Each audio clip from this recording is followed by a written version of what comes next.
Ben and Aisha, state officials say they typically see about 40% of registered voters coming out to vote for the primary elections, but no word just yet on exactly how many Connecticut residents actually turned out to the polls to place their votes, as officials will be counting their votes until Thursday.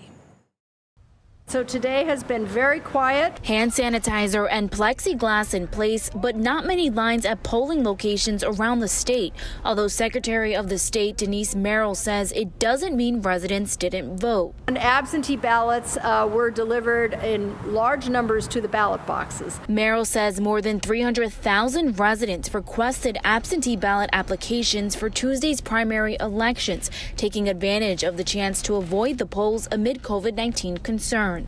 I actually have a medical condition that it just seemed at the time that the mail went out regarding absentee ballots that it would be the safest measure for me. I think it's been wildly popular, honestly, from the looks of how many absentee ballots we're getting, and people really are thankful that they have this opportunity. While other voters still comfortable enough to make it out to the polls. Oh, I'm going into a workplace, and so it's not as big as a deal for me, I guess. But I certainly understand people being nervous about it. And I felt safe.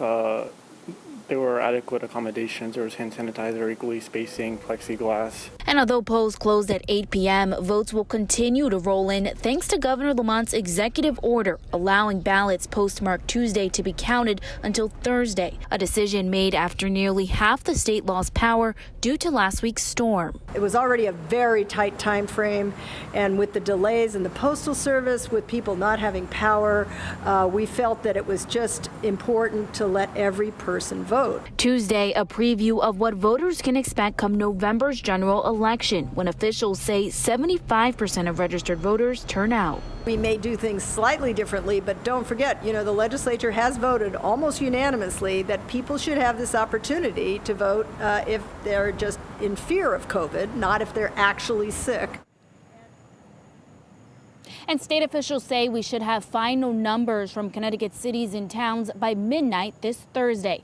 Live outside the state capitol in Hartford tonight, it's Nia Maldonado, Fox 61 News.